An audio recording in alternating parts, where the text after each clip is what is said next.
Bem-vindos a mais uma edição do SUB, a rubrica de futebol de formação da Rádio Estádio. Nesta semana temos várias novidades. Uma entrevista com Rui Pedro Vasconcelos, técnico da equipa B dos Sub-16 do Boa Vista. Mas há mais. Joaquim Milheiro já revelou os 24 escolhidos para o estágio da seleção de Sub-16 e ainda a Seleção Nacional de Juvenis de Futebol Feminino está na fase final do Europeu de 2020. Para o momento Fair Play, temos uma claque que apoia os miúdos das equipas adversárias. Mas primeiro, vamos à entrevista com Rui Pedro Vasconcelos, ele que é o técnico principal da equipa B dos Sub-16 do Boa Vista. Rui já orientou os Sub-15 do Leixões e contou com uma passagem longa pela formação do Candal, em Gaia, onde na altura era conhecido como o Carlo Ancelotti, do Candal. Nós estamos no campeonato distrital, mas o objetivo é formar, entre aspas, e preparar a equipa para o ano atacar o campeonato nacional, ou seja, no escalão de sub-17.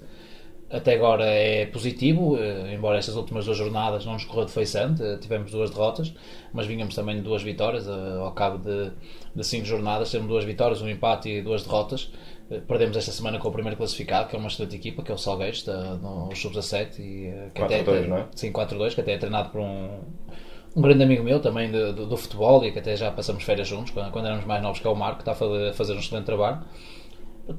É óbvio que jogamos sempre contra equipas mais velhas, mas isso não serve de desculpa, porque um clube como o Boa Vista, com a dimensão do Boa Vista, e mesmo no meu tempo quando jogava na formação do Boa Vista, isso nunca foi entrave de jogar com mais velhos, e também só faz bem para a preparação para o próximo ano. Por isso o objetivo passa por aí: ganhar o máximo de jogos possíveis, ser o mais competitivos possíveis, e novamente digo, é preparar mesmo, é mesmo esse o objetivo, é preparar a equipa para na próxima época disputar o Campeonato Nacional de Sub-17. E isso é uma das coisas que mais se fala no mundo da formação, o resultado versus a exibição. Para ti, enquanto treinador, o que é mais importante? O mais importante para mim é sempre ganhar. A partir do momento em que estás num desporto que é de competição, a partir do momento que... Por isso é que eu também já tive a oportunidade, até creio que foi numa revista de imprensa com o Remo, discutir um pouco sobre o plano da formação e o que é treinar sub-10, sub-11. Eu não sou o treinador indicado para esses escalões, porque acredito e tenho a noção que nesses escalões o resultado é o menos importante. Agora, os escalões que eu pretendo sempre treinar e que estou disponível sempre para treinar, ali a partir dos sub-15 para cima, a partir dos iniciados do segundo ano, já entra a competição a sério, porque nós estamos a falar de jogadores que eu tenho, por exemplo, de 2004, são jogadores que têm 15 anos, vão fazer 16, aos 16, 17 já podes assinar um contrato profissional. Quantos jogadores profissionais tu vês, e os melhores jogadores do mundo é nestas idades que aparecem. Por isso, o resultado vai ser sempre importante, porque... E quem diz que o resultado não interessa? Quem diz que o resultado não interessa faz-me pensar um pouco o que é que andamos cá a fazer então no futebol, porque o Sérgio Conceição disse uma coisa e para mim é acertada, porque se tu queres ver um espetáculo bonito, vais ao alçar da bandeira. Foi mesmo esta a expressão que ele utilizou. Como é óbvio, tentamos, e o nosso grande objetivo também é que dentro de cada jogador eles possam estar o mais felizes possível dentro de campo, porque é a coisa que eles mais gostam de fazer, é jogar futebol, mas ir de encontro também à cultura que nós dentro do Boa Vista lhes queremos incutir, a cultura do Boa Vista, aquilo que eu aprendi, aquilo dos meus 14 anos que joguei seguidos de formação no Boa Vista, aquilo que eu aprendi, o verdadeiro Boa Vista, passar-lhes para eles, porque o Boa Vista tem uma cultura muito própria, como todos os clubes, como é óbvio, mas passar-lhes essa cultura. E através dessa cultura montamos a estrutura tática, montamos o modelo de jogo, mediante os jogadores que tivemos, tudo o que pretendemos para que, além de jogarem pelo Boa Vista, sejam boavisteiros em primeiro lugar. E o resultado é uma consequência de jogares no Boa Vista. Ao jogares no Boa Vista, automaticamente estás sempre mais perto de ganhar, como é óbvio, porque o Boa Vista, podem dizer o que quiserem, mas sempre foi e sempre será um dos grandes focos do que melhor se faz a nível da formação a nível nacional. Indo até um pouco de encontrar às tuas palavras, é preciso também ter em conta um pouco que o Boa Vista tem pergaminhos na formação, Formou, por exemplo, um dos jogadores que mais feliz fez os portugueses também, que é o João Vieira Pinto, que é o menino do... Foi formado no... Tive o privilégio de treinar com ele, ainda era eu júnior e é um à parte, mas que me enche de orgulho, que é... Tive o privilégio de treinar várias vezes com a equipa sénior, inclusive a fazer jogos amigáveis com o plantel sénior, e perguntas-me assim, qual foi o lugar no balneário que te calhou? Mesmo ao lado dessa lenda do João Vieira Pinto, já numa fase descendente da carreira, se é que podemos dizer que ele alguma vez teve essa fase na sua carreira, mas não tens noção o que é, estás-te a equipar e quase nem te queres mexer para não tocar. Isto existe, o João Pinto é uma pessoa normal e ele nisso era impecável, colocava toda a gente à vontade e sim, tive o privilégio de jogar com o João Pinto e mais alguns craques também. Antes de lá irmos à formação, porque tu treinas agora uma equipa de jovem de Boa Vista, mas foste muitos anos jogador da formação. Era por isso mesmo que eu queria pegar, que tu viveste tanto Boa Vista, foram quase, ou mesmo 14 anos... Dos 5,5 ou 6 anos aos 19, praticamente. Tirando um ou outro ano que ali no juvenis fui emprestado ao Candal e eu era juvenil.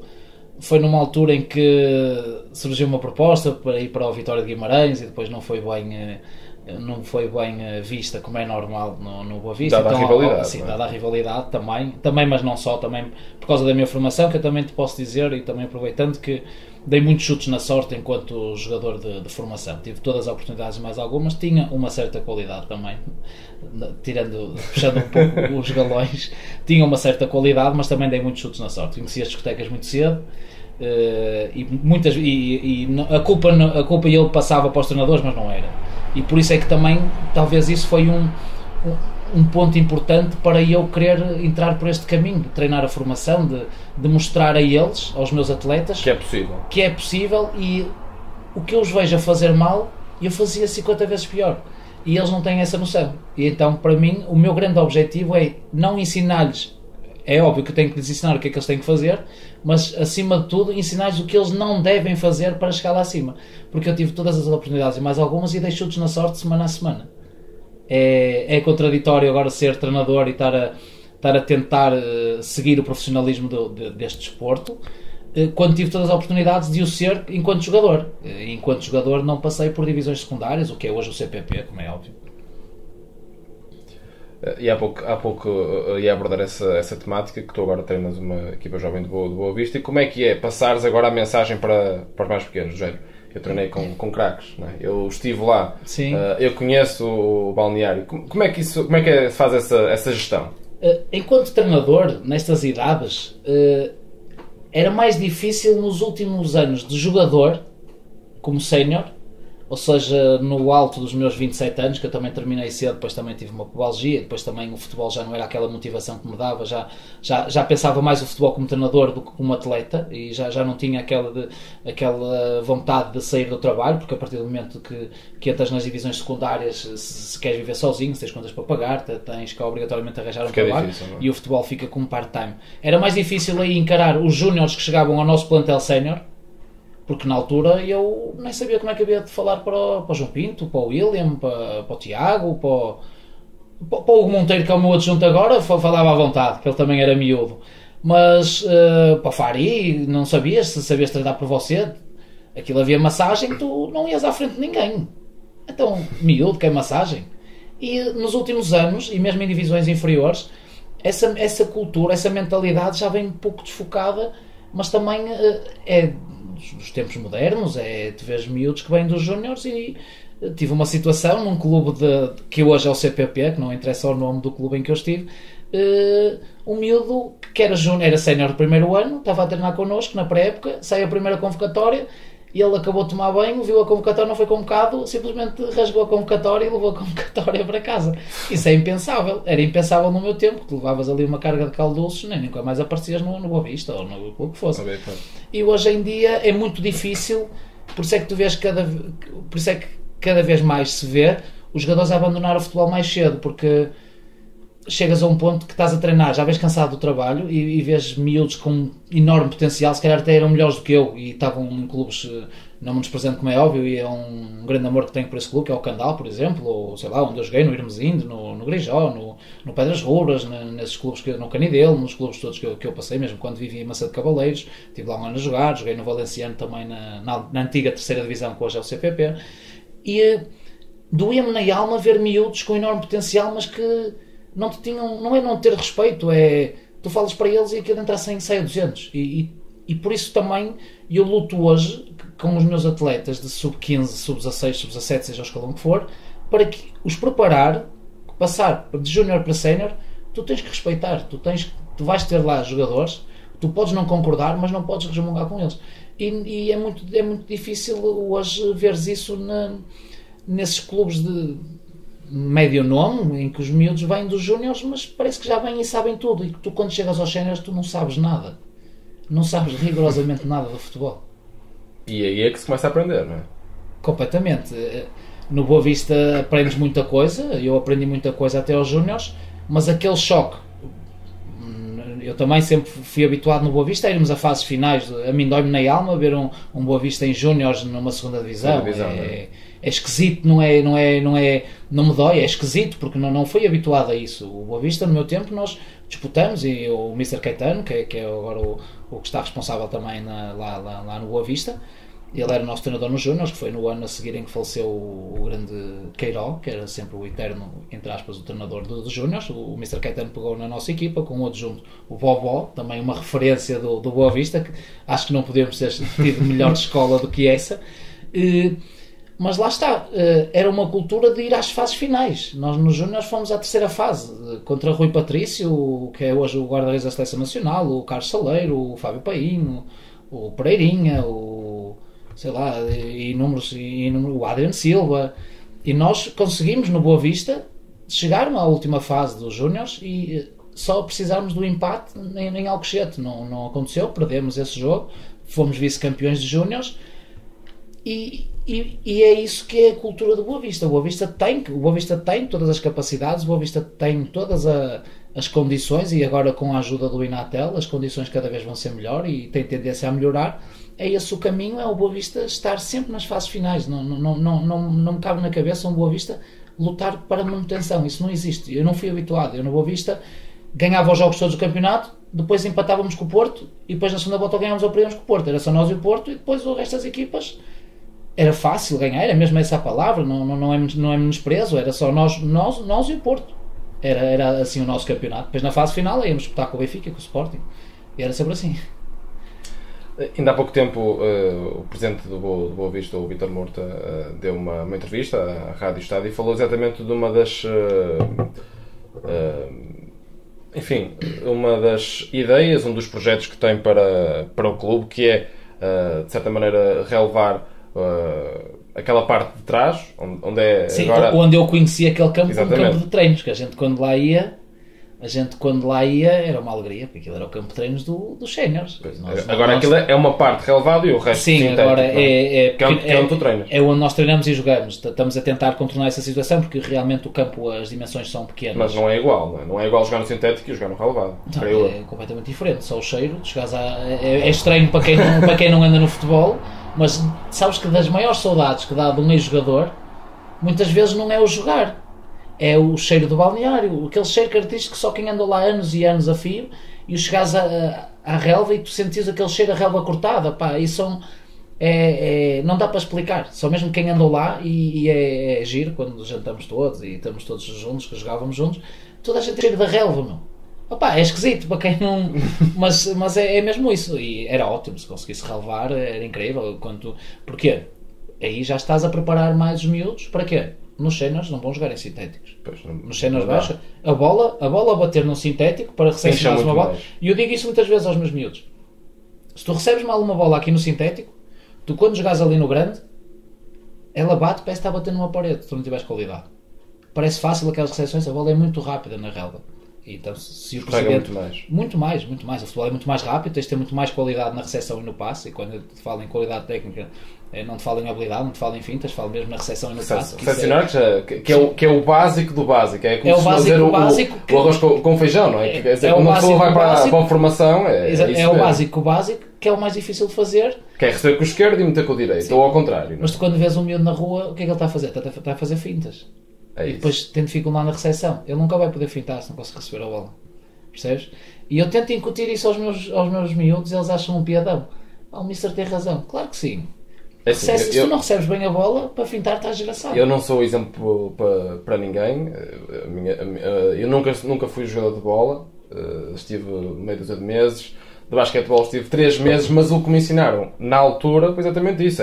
Eu jogo contigo, frente a frente, eu meto-te a bola, recebo com o direito, passo. Só isto. Eu tinha treinos que era 20 minutos ou coisa parecida, exatamente. Só isso. Agora, também há o reverso da medalha, que é hoje os treinadores de sub-9 e sub-10, e ainda bem que temos a entrevista, temos tempo para falar, e sub-8, tu não podes, é o que eu disse ainda no outro dia ao Remo, tu não podes dizer ao miúdo desses para jogar a 2 toques. Aí tu tens que deixar jogar. Tu não podes castrar o miúdo. A qualidade individual do atleta, tu nunca a podes castrar. Temos falta disso. Hoje em dia já não há o número 10 clássico. Os jogadores hoje estão tão formatados para jogar entre cones. Eu digo que é jogar entre cones, porque muitas vezes chegas a um treino e aquilo parece mais um aeroporto. Não estou a criticar, porque é formas de treinar. É aquilo que parece quase um labirinto para os miúdos. Pois. Estás dentro de campo, mas os miúdos têm que andar ali a contornar aquilo tudo e ao domingo não há nada daquilo. E aqui, para eles até é estranho não ver cones dentro de campo, percebes? Agora, a recepção e o passe é menosprezada. É menosprezada. E os miúdos não têm essa noção. E é mesmo engraçado quando eles dizem, se não receberes orientado, não facilitas a tua vida. Tu não vais ser profissional de futebol só porque sabes dar uma vírgula para fora ou uma vírgula para dentro com o pé esquerdo e dar as 2 voltas ao mundo. Tu vais ser profissional se fores intenso, se correres, se bateres neles, que é, entre aspas, se fores agressivo, bom sentido. Se fores humilde e se receberes e passares bem. Não precisas de mais nada para ser profissional de futebol. Eles ficam a olhar para mim. É rematar. O remate é uma consequência da tua recepção de bola. Porque se não se receber orientado, nunca se vai estar bem posicionado para a baliza. Mas... Depois a qualidade individual, aí podes ser um jogador de top ou podes ser um jogador normal. Mas isso já depende do jogador. Eu não posso oferecer-te qualidade, ou seja, eu não te posso oferecer habilidade. Isso eu não te consigo fazer. Tens sempre com o treino e grande parte dela nasce contigo. Por isso é que eu te digo, e infelizmente para mim, e para alguns treinadores também que eu falo, que pensam um pouco como eu, está em vias de extinção o típico número 10, o Romano Riquelme, o Ronaldinho Gaúcho, o Ariel Ortega, que a gente via, o Zidane, que a gente via e acaba a saber. E hoje em dia não vês porque vês hoje em dia também o jogo está muito mais coletivo. E sobre essa temática, ainda há pouco tempo, eu pude acompanhar, não é? A entrevista do Silas à Sporting TV, em que ele falou exatamente isso, é que hoje em dia já não há futebol de rua, isso não existe na formação, e é cada vez mais esquisito e mais estranho um miúdo que chega à formação ainda tem isso, porque desde miúdo que isso é quase castrado, quase... Uma coisa que eu reparo é, eu quando vejo, tenho essa sensibilidade e também podemos chamar que é um atributo positivo ou negativo, isso depois já fica ao julgamento de quem ouve. Ao ver um miúdo a segurar uma bola, eu vejo logo se aquele miúdo na escola está com a bola, se aquele miúdo joga em casa. Não é aquele futebol de automatismos, não é aquele futebol que tu vês que vem de uma academia de futebol, não. É aquele futebol, não é do meu tempo. Já o meu pai dizia que no tempo dele é que eram bons jogadores. E eu também não, e eu discordava com ele, que muitas vezes via jogadores que eu perguntava, este era bom jogador? Eram sempre todos bons jogadores. E não eram, na realidade. Mas nós temos muito essa coisa de dizer, no meu tempo é que era. Mas o que é certo, e o Silas se o disse-o bem, o futebol de rua está em vias de extinção, como é óbvio, mas hoje em dia também tu e eu vamos ser pais e fica difícil o miúdo ir para a rua jogar futebol. Pois é, um pouco isso. E se queres jogar futebol tens que pagar. No nosso tempo nós saltávamos a grade da escola para ir jogar e depois vinha ao contínuo e a gente já estávamos cansados, mas tínhamos que correr para fugir. A polícia. E estávamos a 7, 8 km de casa e os nossos pais não haviam telemóveis, eles deixavam. E hoje não deixam. Hoje, se o teu filho vai lá para fora jogar a bola, tu estás sempre na janela a ver o que é que lhe acontece. É um pouco por aí. E também tens a questão das escolas. As escolas infelizmente há escolas que não deixam ir bolas de futebol para a escola, por exemplo. Se tu não tiveres dinheiro, o teu filho não pode jogar futebol. Hoje em dia, se não tiveres dinheiro, nenhum clube, tirando um ou outro que poderão facilitar na mensalidade, mas a realidade nua e crua é que se não tiveres dinheiro, o teu miúdo não pode jogar futebol, porque hoje em dia para jogar tens que pagar. E no meu tempo isso era impensável.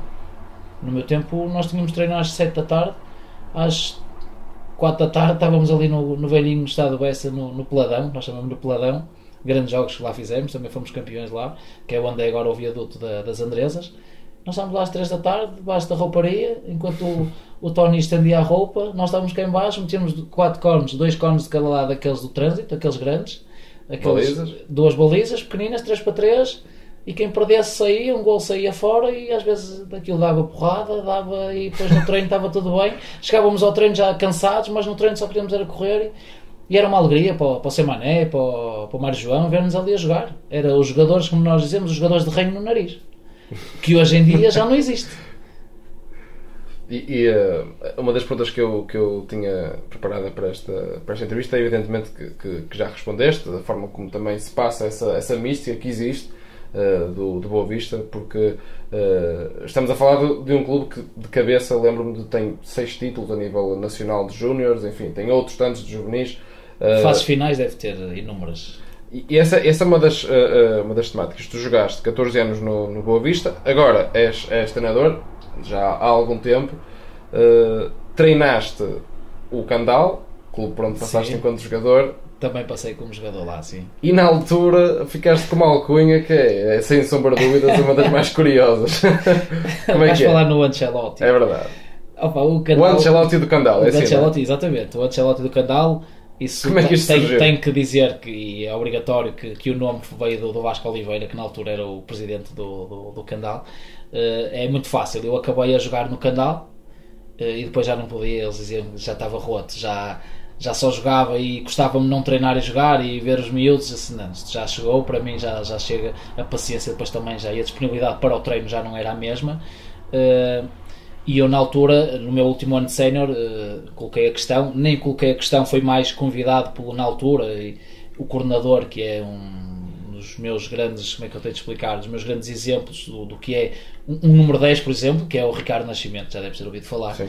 O Richa, que ele não me vai levar a mal, Ricardo, isto é uma entrevista, eu tenho que dizer, o Richa só deixa chamar-te quem tem moral, e é com todo o gosto que eu digo que foi o Ricardo Nascimento que me convidou na altura para pegar na equipa de sub-14 do Candal.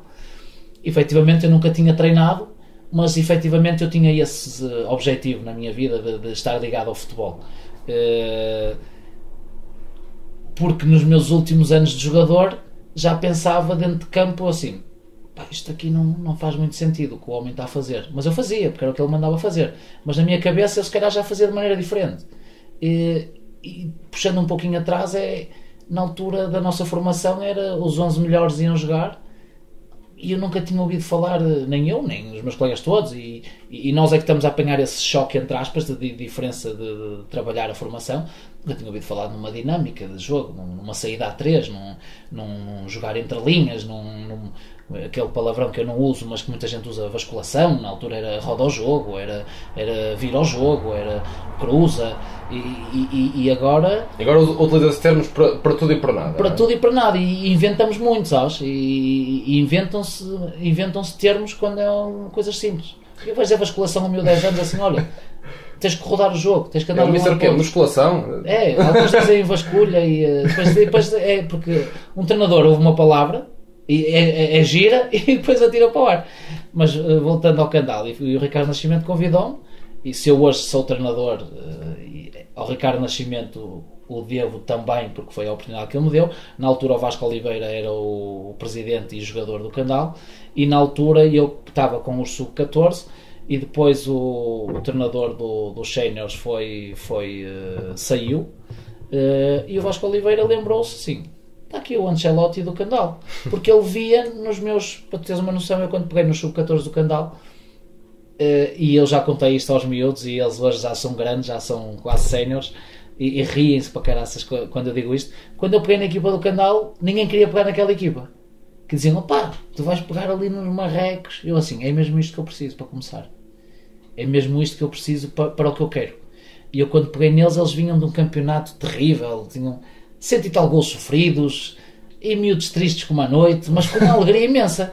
E eu assim, então vamos tentar, vou aqui, o que eu penso do futebol, aquilo que eu gostava que me tivesse ensinado a mim, vou passar para os miúdos, vou-te explicar, olha, se passares para ali, mas não é só passar para ali, vais passar para ali porque se calhar o teu médio interior vai-te dar o apoio frontal para tu depois poderes sair na profundidade. Claro que por outras palavras, para miúdos de 14 anos, dizia-lhe, olha, o extremo vem dentro, porque nas costas vai passar o lateral. E eles, isso faz sentido. Porque eles estavam habituados também, ainda de escolhem 11 jogadores, então agora desenrasquem-se. Vamos jogar, não é? E comecei com o sub-14, fizemos um campeonato porreirinho no primeiro ano, os miúdos já a tentar jogar e sem medo de ter a bola. Também o objetivo era mesmo esse. E o Vasco Oliveira lembrou-se, então pronto, peguei eu na equipa sénior. Comecei a treinar os séniores, sem curso ainda, não tinha curso nenhum, estava inscrito e os cursos ainda não estavam abertos, estava como candidato a treinador. Tu como candidato a treinador podes ir para o banco e depois quando abrir o curso deixo-o ir tirar.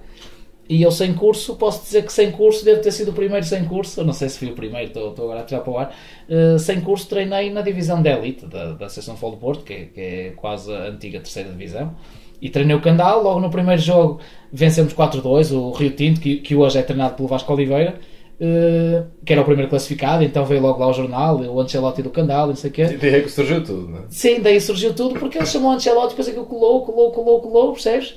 Eu depois tentei retirar um pouco o foco, porque por acaso o Ancelotti, eu gosto do Ancelotti, mas não é dos meus treinadores prediletos. Eu sei que um dos teus treinadores de eleição é, por exemplo, o Bielsa.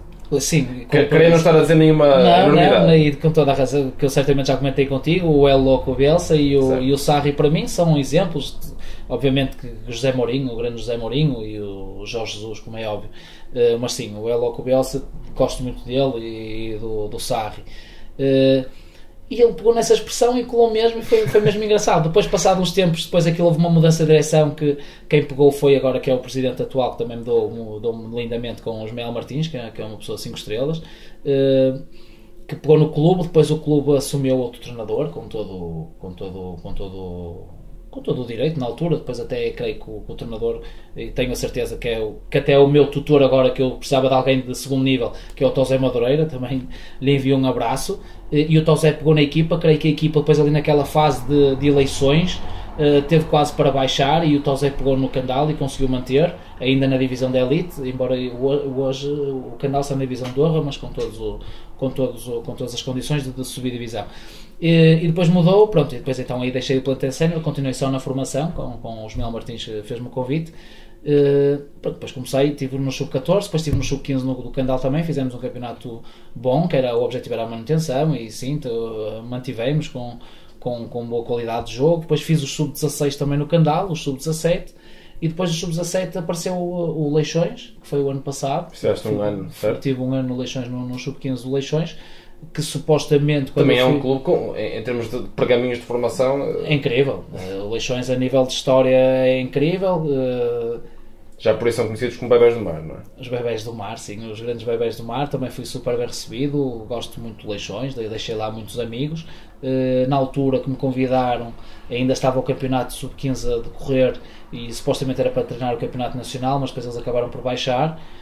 E eu aceitei na mesma, fiquei um pouco reticente, mas depois acabei por aceitar na mesma. Mas apanhei um plantel na altura muito desfalcado, para teres noção, tive eu e os meus colegas, tivemos que ir buscar 15 jogadores novos, tivemos que ir aí a todo lado buscar os melhores, e conseguimos montar uma equipa extremamente competitiva, e tivemos ali até as 2 últimas jornadas, 3, a disputar a fase, a tentativa de ficar no primeiro e segundo. Andamos ali sempre primeiro, segundo e terceiro lugar, mas depois não conseguimos, e foi o Grijó e o Salgueiros à fase final, juntamente com o outro lado, creio que o Nogueirense e o Paredes, não estou em erro, e quem conseguiu subir só foi o Salgueiros. Mas sim, foi uma época porreira no Leixões, foi uma época extremamente positiva. Este ano surgiu a oportunidade de vir para o Boa Vista. Era uma das minhas cadeiras de sonho, digo-te já, que sempre disse aqui em casa dos meus pais que um dos meus objetivos seria treinar o Boa Vista. E voltei a casa, convidaram-me mesmo com esse intuito, porque estão a tentar mudar um pouco o paradigma de o que é que querem fazer? Ir buscar gente que conheça o clube, que tenha passado pelo clube e que conheça muito bem a cultura de Boa Vista e que a passe para os jogadores. E aceitei com todo o gosto o convite e lá estamos. Está a começar, é o primeiro ano, por isso só tem que vir coisas boas. Estou com o meu adjunto, que já era para ser adjunto há uns anos atrás, mas ainda não tínhamos tido a oportunidade, que é o Hugo Monteiro, que foi profissional de futebol, inclusive ele foi o capitão do sub-17 ou sub-18, se não estou em erro, da seleção do Cristiano Ronaldo. O Hugo Monteiro era o capitão dessa seleção. A realidade é essa, que era um dos jogadores que eu via a jogar e admirava imenso. Era um extremo que, como hoje há poucos, era um extremo puro, era um extremo de drible, que sempre me pediu, aí um dia que possas, eu gostava de começar a treinar e gostava de ser teu adjunto, e eu não tive a oportunidade de ir lá para o Leixões, e este ano mal surgiu a oportunidade de Boa Vista, também vi que era bom para ele, então convidei-o com todo o gosto para vir para o meu adjunto. Estou ele, está o Gil também, que é um colega que também trabalha na parte de personal trainer de ginásio, que está mais virado para a preparação física, e temos o Valente, que é também um estagiário de nível 1, que está lá para nos ajudar. E uma das perguntas clichê deste nosso programa, deste espaço de conversa de formação, é que como é que o treinador gosta de ver a equipa a jogar? E eu sou-te sincero, o modelo de jogo eu faço mediante os jogadores que eu tenho. Não tenho eu tenho, se me disseres assim, olha Rui, eu tenho aqui este orçamento, podes ir buscar os jogadores todos que quiseres, assim, isso eu monto a equipa e faço com o meu modelo de jogo que eu tenho mesmo, meu. Agora, todas as épocas, ou a partir do momento em que pego num plantel novo, e eu tenho que fazer o modelo de jogo, tenho que criar o meu modelo de jogo mediante os jogadores que eu tenho. Eu não posso pedir a um guarda-redes ou um central que tem menos qualidade técnica de recepção e passe, mas que é muito bom no futebol, no jogo aéreo, que é muito bom a defender. Eu não posso obrigar, não o posso pôr desconfortável a tentar ser a jogar a partir de trás na primeira fase. Por muito que me custe, se for essa a minha forma de jogar. Agora, se eu tiver um central que sabe sair a jogar, então, se for de encontro, ou seja, eu tento pegar no que os jogadores conseguem fazer e tentar puxar um pouco também aquilo que eu gosto de ver. Também gosto de estar no banco e estar satisfeito com aquilo, as minhas ideias a surgir. Mas muitas vezes tu não podes colocar só as tuas ideias porque estás a ser egoísta. Estás a colocar um jogador numa posição desconfortável. Então tu és guarda-redes. Se tu fosses bom, jogavas à frente. É mesmo assim. Porquê que tu vais para guarda-redes? Salvo raras exceções, é porque queriam ser mesmo guarda-redes. Mas no nosso tempo, o que jogava pior ia para a baliza. Não era assim na tua escola? Certo. Na minha escola, não joga, vai para a baliza. E depois, a partir da baliza, eles começam a ganhar o gosto pela baliza. Mas hoje em dia, os miúdos já vão para o futebol porque gostam mesmo de ser guarda-redes. Mas se não tem mas nestas idades, por exemplo, com 7, 8 anos, se tu vis um guarda-redes com muita qualidade de pés, te garanto que tu vais dizer ao miúdo para jogar para a frente. Só se fores um criminoso. Se vis que o miúdo tem muito mais qualidade com os pés do que com as mãos, tens que o mandar para a frente. Estás ali a perder se calhar um talento. Agora, se eu tiver jogadores que vão de encontro ao meu modelo de jogo, aí coloco a jogar a partir de trás, com as dinâmicas todas que eu gosto de colocar em campo, mas isso não leva um mês, nem 2. Demora muito tempo. Vais ter que montar a equipa, vais ter que ajustar, vais ter que...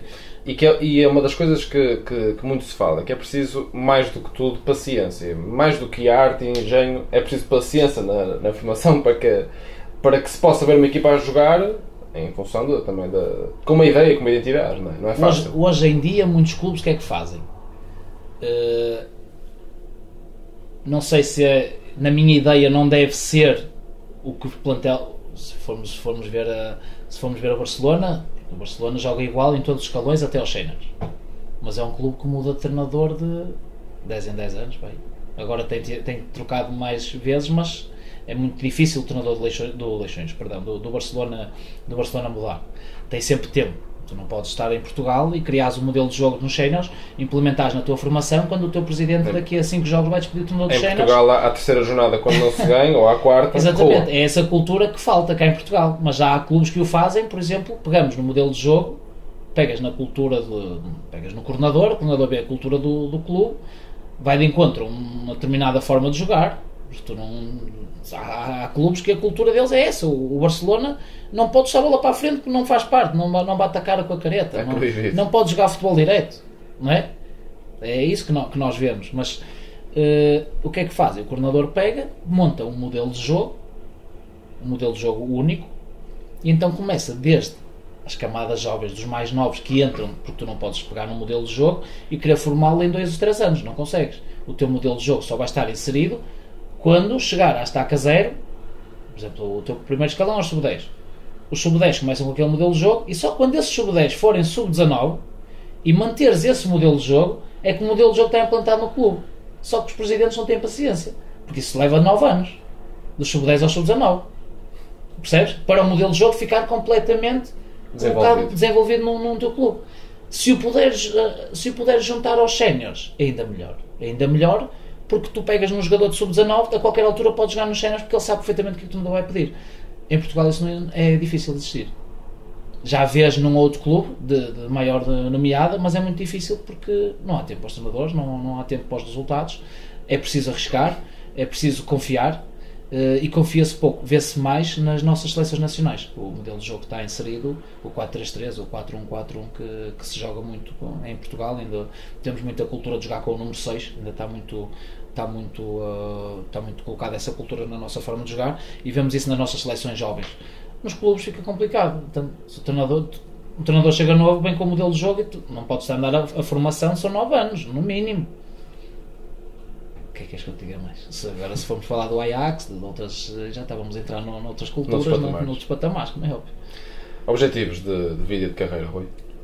Os objetivos de vida é o profissionalismo de futebol, não te vou mentir, que o meu objetivo, o Rui é um rapaz já adulto, bem adulto, que se levanta às 8 horas da manhã, que vai fazer o seu trabalho numa editora de livros, que sou merchandising numa editora de livros, que depois ao fim da tarde vai ao seu ginásio, depois vai dar o treino, e muitas vezes depois do treino vem porque faço a observação e análise de adversários para clubes do CPP, segunda Liga e por aí, e faço os comentários na Rádio Estádio também com vocês, com todo o gosto, mas é um rapaz que respira futebol e sempre respirou, e acho que nunca irei conseguir desviar-me deste desporto que é um bichinho que acaba por ser difícil que tanto me atrai, que tanto já me frustrou, sou sincero, que tanto já sofri com este, que tantas alegrias já me deu, muitas frustrações imensas mesmo, já de pensar de desistir, não ver mais futebol na televisão, de muitas lesões que tive, de muitos desgostos, mas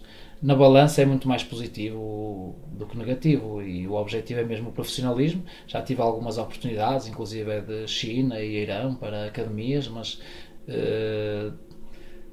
não era bem certo, e depois era o dito por não dito, e eu também, quando gosto de entrar nos projetos, gosto de que seja uma coisa séria, não transparente. Se tu me dizes que é 5, é 5, não pode ser 4. Ou então é 5 no mês, 2 no próximo. Se me disseres que é 0, e se eu aceitar que é 0, é 0, e eu vou dar o meu melhor.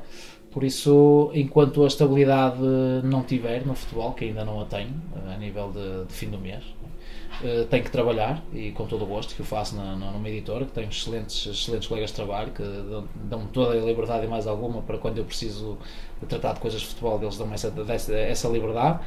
E passa por aí. O objetivo é o profissionalismo, passo a passo, sem pressas. Tenho 32 anos, mas sim, a observação e a análise também me atrai imenso, o ver o porquê daquela equipa jogar assim. Tu tens uma página de Facebook, que é o sim, Futebol Desvendado, que sim, também... que agora está um pouco parado mesmo por falta de tempo. Muita gente diz, aquilo está parado, não tenho tempo. Infelizmente, às vezes precisava que o meu dia tivesse 30 horas, e muitas vezes as pessoas que mais sofrem, e são as pessoas que tu conheces, que são os meus pais, o meu irmão, e mesmo as minhas relações pessoais, as pessoas que mais sofrem, é porque o Rui qualquer coisa está logo ligado ao futebol. Se não está, é porque foi ver aquele jogo, é porque está a observar aquele, é porque está a fazer análise daquele, e depois sabes que a observação e análise leva muito tempo, porque a observação e análise temos que ver o vídeo no instante, temos que tirar os melhores momentos, temos que os 4 momentos do jogo, as organizações defensivas, a organização ofensiva, transições, etc, cortar, bolas paradas, mandar para o clube, olha, é isto que vai fazer, o teu adversário joga assim, é um PDF, é um vídeo, são noites e horas, mas é um desporto que eu amo, e que lá está, também me dá dinheiro, como é óbvio, não estou rico, gostava muito, mas que faço com todo o gosto, mas sim, o objetivo é mesmo esse, tornar-me profissional do futebol. Na seleção de Sub-16, Joaquim Milheiro revelou as suas escolhas para um estágio de 2 dias na cidade do futebol, dia 5 e 6 de novembro. Na Académica de Coimbra, Diogo Marques e Rafael Teles. No Fátima, Duarte Chambel.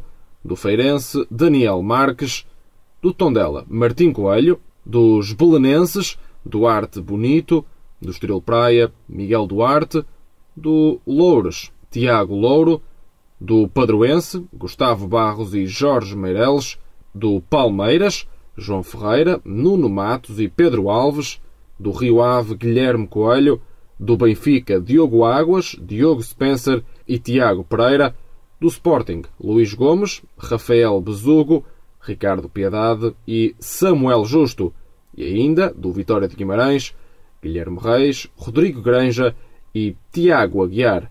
A Seleção Nacional Feminina de Sub-17 está apurada para o Europeu de 2020, depois de uma vitória por 4-0 sobre a Letónia, no estádio da Choupana, na Madeira. Um golo de Ana Açucena, de penalti, e um hat-trick de Inês Oliveira, que tinha entrado no decorrer da partida. Carlos Sacadura, técnico principal das Sub-17, fala em objetivo cumprido.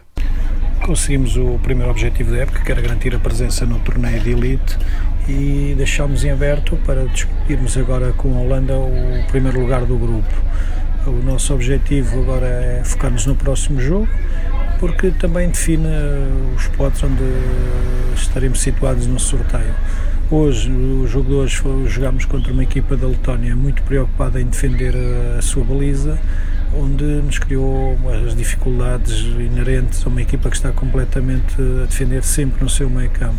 No entanto, as jogadoras foram competentes, tiveram mérito, conseguiram criar inúmeras situações de finalizar e pronto, e no final conseguimos um resultado bastante positivo.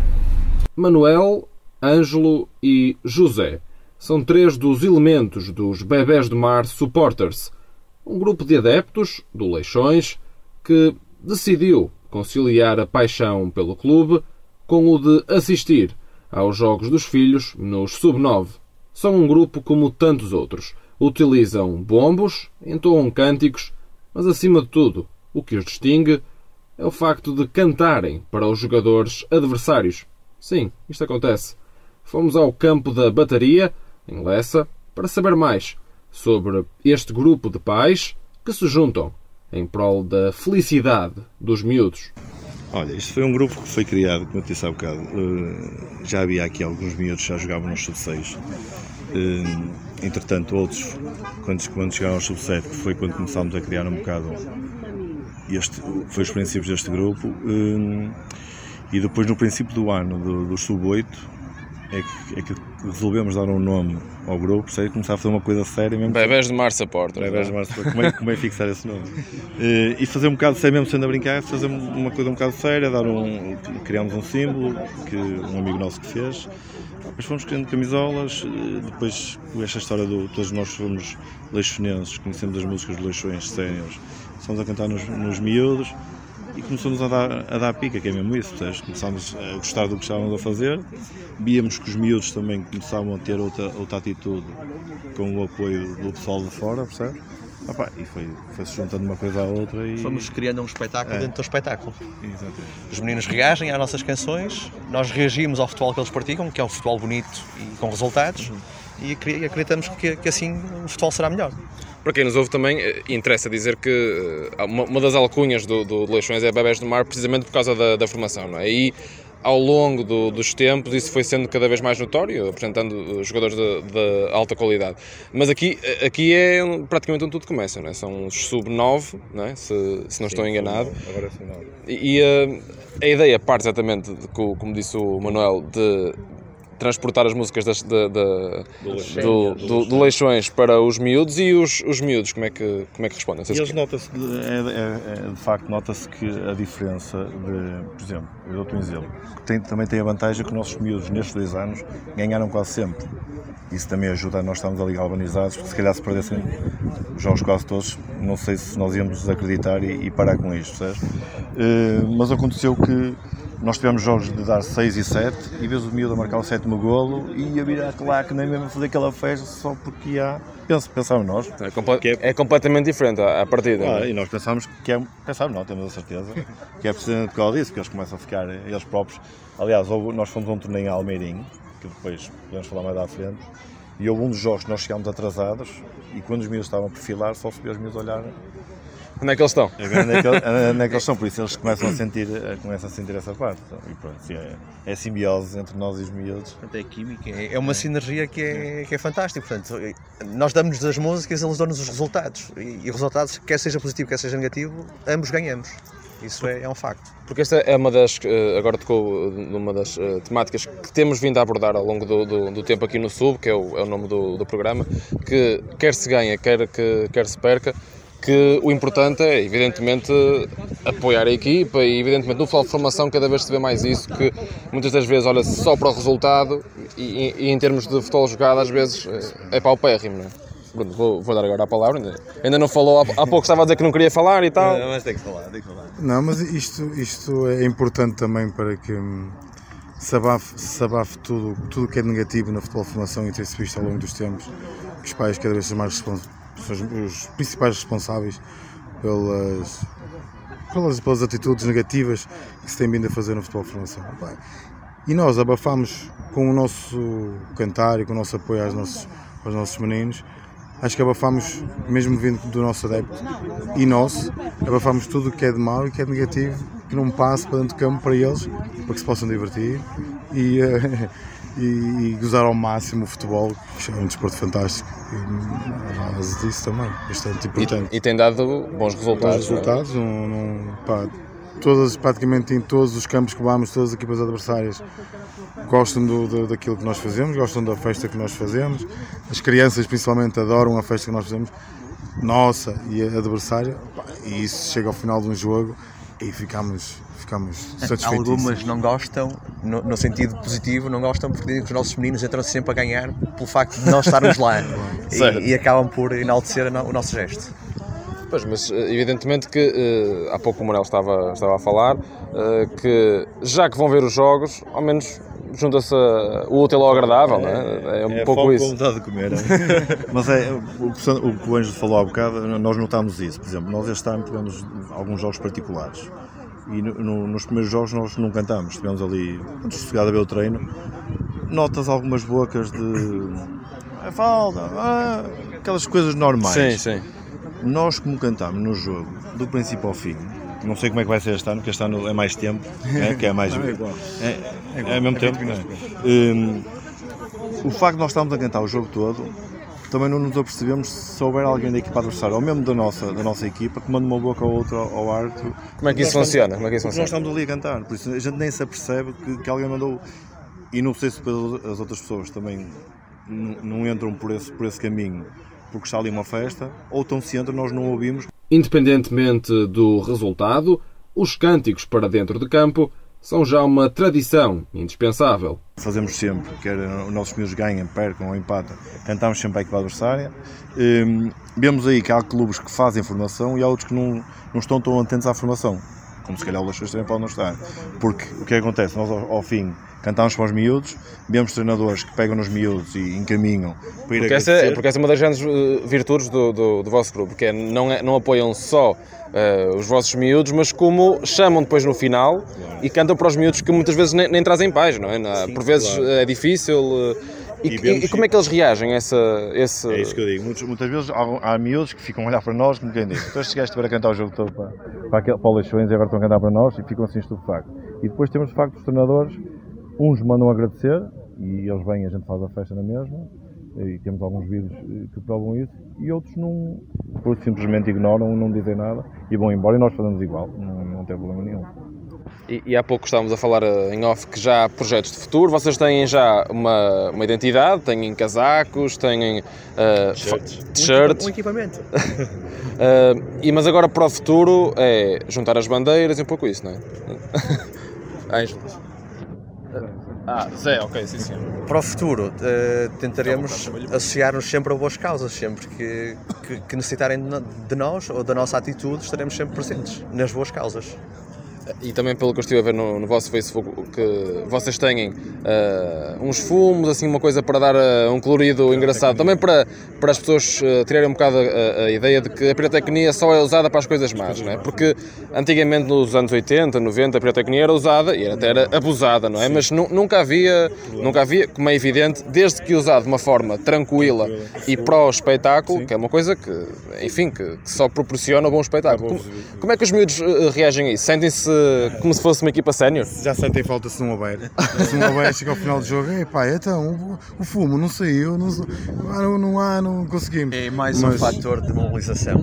Mas eles adoram ver o fumo e toda a gente fica estupefacto de como é que pais com um jogo de meninos de 7, 8 anos e vêm para aqui com fumos e bombos e tudo, nós trazemos tudo, vontade, muita vontade. Também tem a outra parte que nós no princípio começámos a fazer isso, depois chegámos a ir jogar a equipas, que no final do jogo, em conversa depois com os pais, ficámos sempre lá ao fim a beber uns finos, houveram pais que disseram que a imagem que foi passada da nossa equipas que tinham jogado contra nós, que éramos arruaceiros por facto de metermos os fumos e depois... Só por causa dos fumos? Eram petardos. Por vezes é dito que os pais são um dos problemas no futebol de formação. E se houvesse uma escola para os educar? E eles em Espanha, estamos a falar já para aí, sei lá, há 20 anos, e em Espanha já faziam reuniões com os pais, que agora aqui também acho que alguns clubes fazem isso, para ensinar os pais de facto a assistir ao jogo de futebol. Porque também, eu não sei, se nós não tivéssemos esta atitude de começar a cantar, porque isto não foi nada imposto, começou a surgir, se calhar também podíamos ser um dos que estávamos aqui a mandar vir, digo eu. Não estamos ali a cantar, a ver uns finos, que faz parte, há sempre um pai que tem uma confeitaria e traz uma bola de carne nos corações, nós estávamos a comer, a beber e a cantar. Os fininhos também. Acabámos por, até podíamos aproveitar para arranjar um patrocínio. Oito cerveja, bolas de carne. Não, mas acabámos por lá está, não fazer parte disso, se calhar também grande parte porque estamos a cantar. Pronto, e como vemos que os miúdos de facto reagem bem a isso, então continuamos até, pronto, às vezes chatear ou se formos todos separados, porque isto no futebol é um mal que tem. Mal? Não é um mal, é o que há. De uns anos para os outros, há uns miúdos que sobem, há uns que saem do clube. Este ano, o ano passado, já houve aí alguns convites, houveram alguns miúdos que não saíram de facto, porque este grupo também ajuda a cativar, que os pais deixem aqui os miúdos, e houveram contactos dos clubes até em termos de nome mais fortes que Leixões, e não saíram porque, pronto, isto depois também acaba por se não um vício, porque nós mesmo... Também se constrói, não é? Isso. Claro, mesmo depois de fora do Leixões, os miúdos vão para casa uns dos outros, não sempre dos mesmos, nós acabamos por ir almoçar a um domingo, ou jantar, ou vamos ver Leixões para estes cenas, e não é aquela amizade que vou sempre eu e o Ângelo, ou sempre eu e o Zé, não... Vai-se misturando sempre, isso é bom e ajuda. E cultiva-se, não é? E cada vez vai ficando mais forte, acredito eu, não é? Sim, para já tem ficado. E depois o que está a acontecer é que estão a vir outros novos, que para já ainda se estão a ambientar um bocadinho. Pronto, mas quer dizer, não é nada forçado. Eles quando chegam, nós falamos do grupo que temos, metemos tudo às claras. Ainda agora mandámos vir os casacos, dissemos, olha, vamos mandar vir os casacos, quem quiser quer, quem não quiser é mesmo. Mas toda a gente aderiu porque eles veem de facto que é em prol do futebol e, mais importante, em prol dos nossos filhos. Enquanto eles andarem aí contentes de ir para o treino, como ainda aconteceu há 2 semanas, a chover, que Deus a dá, e eles todos contentes a jogar, é porque alguma coisa está a ser bem feita e pronto, e nós estamos a ajudar nessa parte, temos essa certeza. Porque muitas das vezes até se vê os miúdos a jogar, quer tenham 9 anos, 12, 15, mas jogam às vezes até sem prazer, não jogam às costas, curvados. Sobrecarregados ali de pressão, se calhar feitas em casa. Mas isso é uma coisa que cada um tem que mudar isso. Cada um em casa tem que mudar isso e pensar bem naquilo que é melhor para o seu filho. Nós acreditamos que o futebol é um bom agente socializador, no Leixões mais ainda. E eles, correspondendo a isso, os treinadores são um prolongamento daquilo que é a nossa ação em casa. Portanto, as coisas funcionando mais ou menos bem, sendo produtivas, nós estamos cá. Qual é a mensagem que querem deixar a quem nos ouve? Olha, que sirva de mote para mais pais, mais equipas que... Era engraçado, nós num jogo de futebol de menos de 18 anos, temos duas claques, uma de cada lado, a puxar para as suas equipas, a fazer uma festa bonita. Acho que isto havia de ser muito bonito e muito bonito para eles. Eles haviam de se sentir realizados, porque tanto uns de um lado como uns do outro, a puxar para cada um dos seus filhos e para cada uma das suas equipas, havia de ser fantástico. E no fim, a mensagem do Ângelo, a mensagem do Zé. E no fim a brindarmos todos juntos, portanto acho que seria o ideal. E por fim, a mensagem do Manuel também. É, porque é o que se leva desta vida, é divertirmos, e neste momento nós queremos que os miúdos sejam felizes a jogar, neste caso, no nosso clube de coração. Pronto, e vamos continuar assim até que as coisas mudem. Até que a voz mudou, é. Está tudo contado nesta edição do Sub. Marcamos encontro para a semana, aqui, onde a formação é o tema central. Um abraço. Nossos meninos somos leixões de Matosinhos e queremos sejam felizes a jogar no Leixões.